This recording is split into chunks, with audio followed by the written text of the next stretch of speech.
नमस्कार विद्यार्थ्यांनो, माझे नाव माधुरी राजभर आहे. मी तुम्हाला हिंदी हा विषय शिकवणार आहे.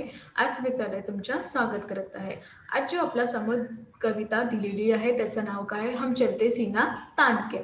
आणि हा कविताचा हा दुसरा सीझन आहे. पहिल्या सीझनमध्ये आपण बघितले की कवितामध्ये काय दिलेले आहे किंवा त्यांचं स्पष्टीकरण पाहिले. आता हा सीझनमध्ये आपण काही प्रश्न किंवा उत्तरे बघणार आहे. तर चला बघूया. तर पहिला बघा शब्दात. पहिला काय आहे तुमच्या समोर काय आलेलं आहे शब्दात. तर शब्दात हिंदीतून हिंदी आणि मराठी तर याबद्दल असं रूपांतरण दिलेले आहे. तर पहिला काय आहे मरुस्थळ म्हणजे रेगिस्तान. काय आहे मरुस्थळ म्हणजे रेगिस्तान. आणि इथे वाळवंट काय आहे वाळवंट. रजकण म्हणजे धुलीकण. रजकण म्हणजे काय धुलीकण. आणि इथे धूल इथे काय दिलेले आहे धूल. आणि इथे एहसान आणि इथे उपकार आणि इथे काय दिलेले आहे मराठीतून आवड. काय दिलेले आहे आवड. पुरखे म्हणजे पूर्वज आणि इथे पण पूर्वज. तर याप्रमाणे हा जे शब्दात आहे त्यांचं रूपांतरण असं बद्दलही दिलेले आहे. कळलं की नाही? लवकरच लवकर सांगा. काय कळाले? चला छान. बघा आता इथे अजून काही दिलेलं आहे. तर समर म्हणजे युद्ध आणि इथे पण युद्ध. वर्ण म्हणजे रंग आणि इथे पण रंग. समता म्हणजे समानता आणि इथे पण समानता. पुरखे म्हणजे पूर्वज आणि इथे पण पूर्वज. विवेक म्हणजे भले बुरे का ज्ञान आणि इथे चांगल्या प्रमाणे. इथे काय दिलेले आहे चांगल्या प्रमाणे. तर इथे आणि वाईट यांचं ज्ञान ते प्रमाणे दिलेले आहे. निशाण म्हणजे झेंडा आणि इथे ध्वज. समर म्हणजे युद्ध आणि इथे पण युद्ध.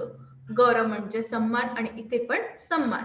वीरत म्हणजे प्रशंसा आणि इथे कौतुक. काय दिलेले आहे कौतुक. अनगिन म्हणजे अनगिनत आणि इथे अगणित म्हणजे त्यांचं गणित होऊही नाही शकत. तर त्याप्रमाणे त्यांना इथे अनगिनत दिलेले आहे. तर आपल्या शब्दात झालेला आहे. आता तुमच्या समोर काय आलेलं आहे रिक्त स्थानांचा पूर्ती करायचा आहे. तर चला बघूया पहिला प्रश्न. बघा उचित शब्द द्वारा रिक्त स्थानों की पूर्ती करो म्हणजे काय करायचं रिकामा जागा भरायचा आहे. तर पहिला आपण बघूया. तर पहिला काय आहे बघा. हिंदुस्तान की जिसकी रिकामा में हम खेले खाए. तर हिंदुस्तान यांची जिसते रिकामा. तर या जे इथे जे तुम्ही रिकामा दिलेले आहे इथे तुम्हाला उत्तर लिहायचं आहे. काय करायचं आहे उत्तर लिहायचं आहे. आता तुम्ही विचार करून घ्या की याबद्दल इथे कोणतं उत्तर येणार आहे. त्यापर्यंत मी दुसरा प्रश्न वाचते. बघा दुसरा प्रश्न आहे तुमचा. कर्ज चुकाने हैं हमको उन रिकाम्या के एहसान के में पुरखों ने अनगिनत सीस कटाए हैं. तर याप्रमाणे हा दुसरा प्रश्न असंही दिलेले आहे.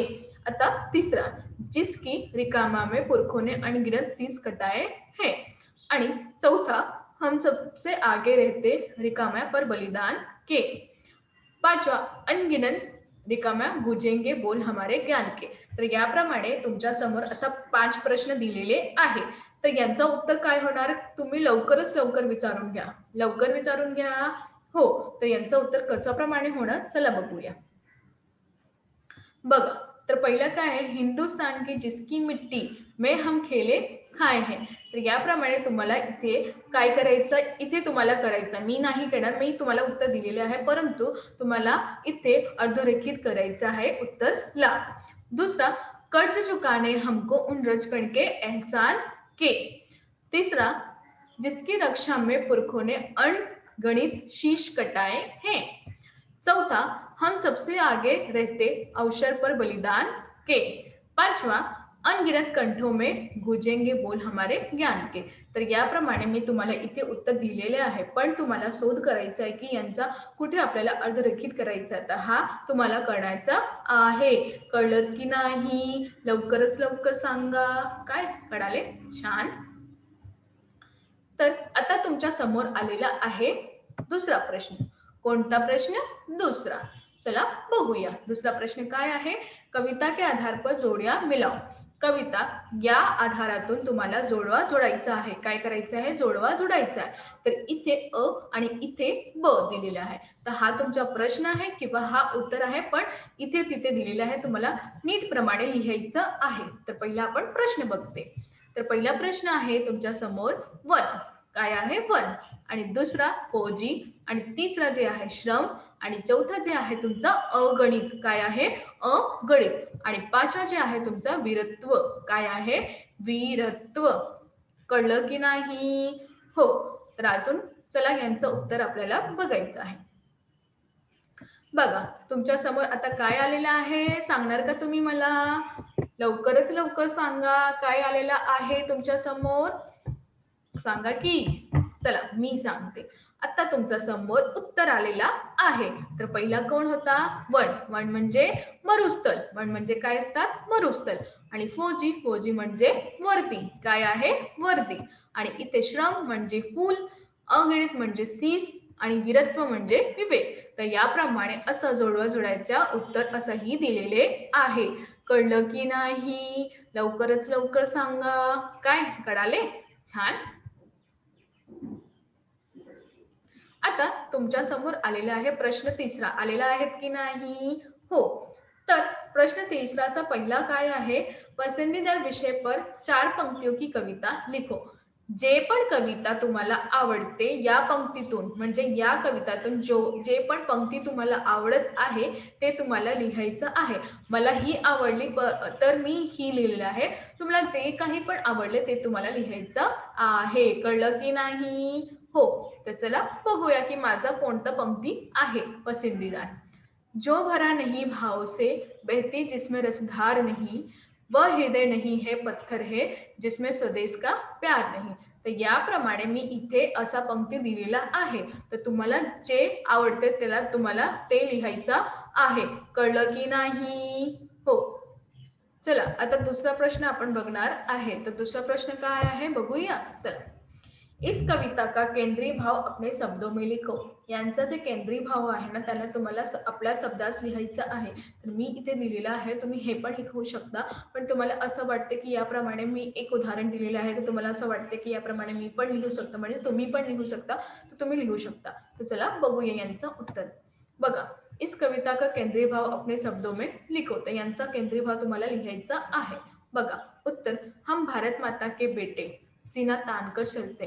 आम्ही कोण आहे? भारत माता यांचं मुले आहे आणि आम्ही सीना ताणातून चलते म्हणजे आम्हाला इतके गर्व आहे किंवा आपण इतकं हे आहे की आम्हाला गर्वातून चालत आहे. हम अलग अलग धर्म जाती वर्ण भाषा प्रांत से आहे आणि आम्ही वेगवेगळ्या धर्मातून किंवा वेगवेगळ्या जातीतून किंवा वेगवेगळ्या वळातून आलेला आहेत आणि वेगवेगळा आमचं जे भाषा आहे किंवा वेगवेगळा आमचे प्रांत पण आहेत. तर याप्रमाणे आम्ही वेगवेगळ्या जागातून आलेला आहे.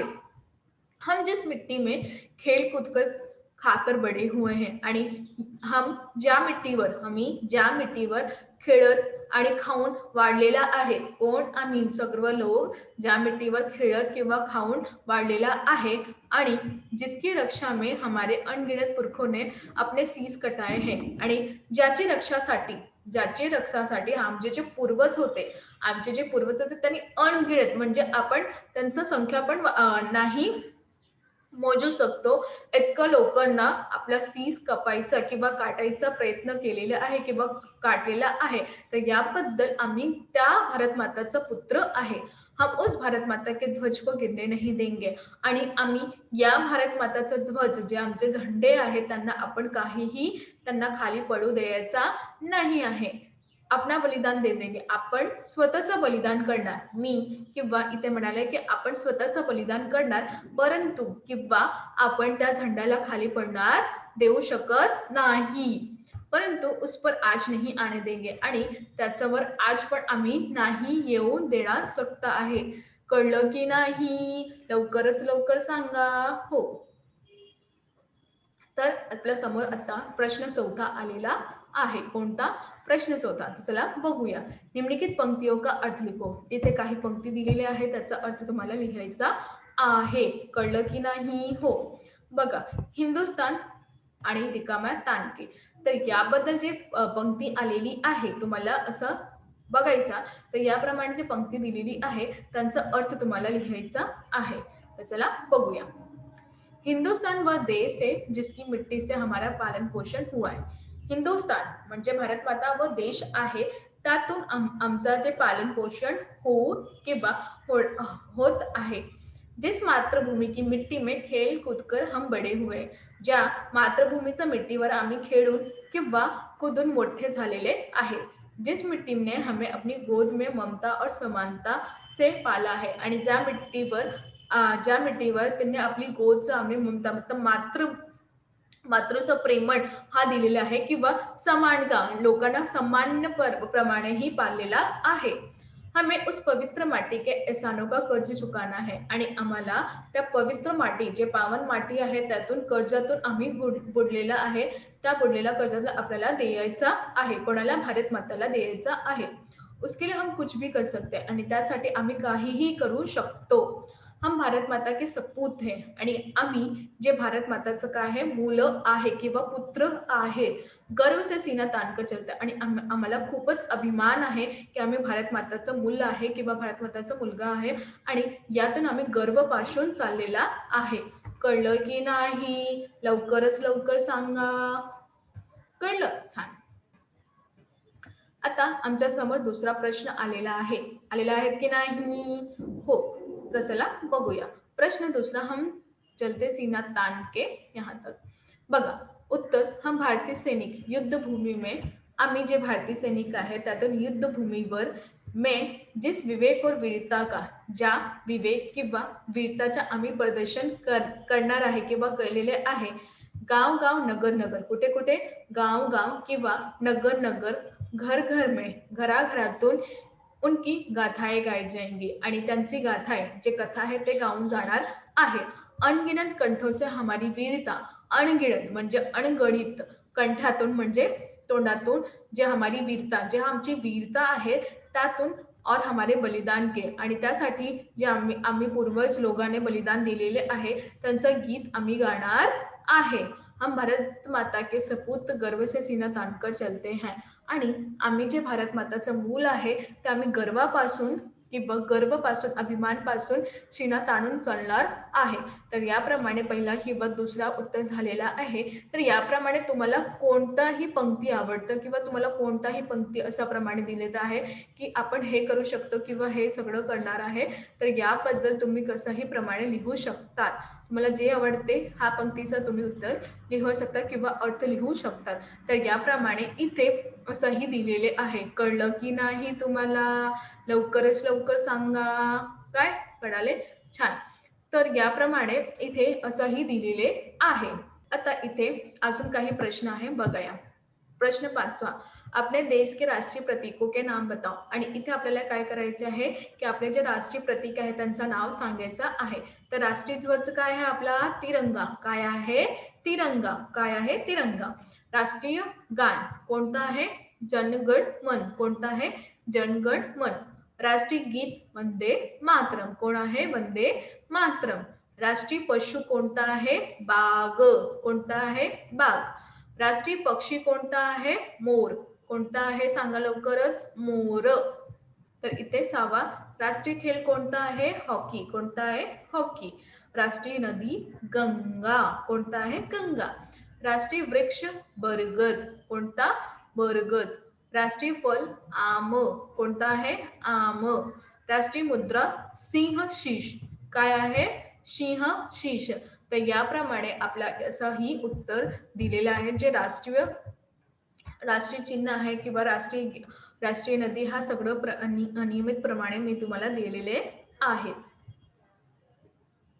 तर आज आपण काय शिकलो? आज आपण शिकलो की कशा प्रमाणे आपल्याला उत्तर लिहायचं आहे किंवा कविताचा अर्थ तुमच्या जे पसंदीदार आहे ते पण तुम्ही लिहू शकता। पण इथे मी काही उत्तरे दिलेली आहे, तुम्हाला असं वाटते की याबद्दलही तुम्ही लिहू शकता तर ते पण तुम्ही लिहू द्या, कारण की जेव्हा तुम्ही लिहिणार तेव्हाही तुम्ही करणार। आणि या कविताबद्दल आपण हेच पाहिले की आम्ही कुठं आहे, आपण भारत देशात आहे आणि आपल्याला खूपच गर्व करायचा आहे, की आपल्यासाठी खूपच आपले जे पूर्वज आहेत त्यांनी आपले बलिदान दिलेले आहे, आपले डोळे कापवले आहेत। तर याप्रमाणे आपल्याला त्यांचा काय करायचं, सामान्यप्रमाणे त्यांचं मान्य करायचं आणि त्यासाठी खूपच अजून कार्य करायचं आहे, कारण की त्याने आपल्यासाठी खूपच कार्य केलेले आहे। धन्यवाद।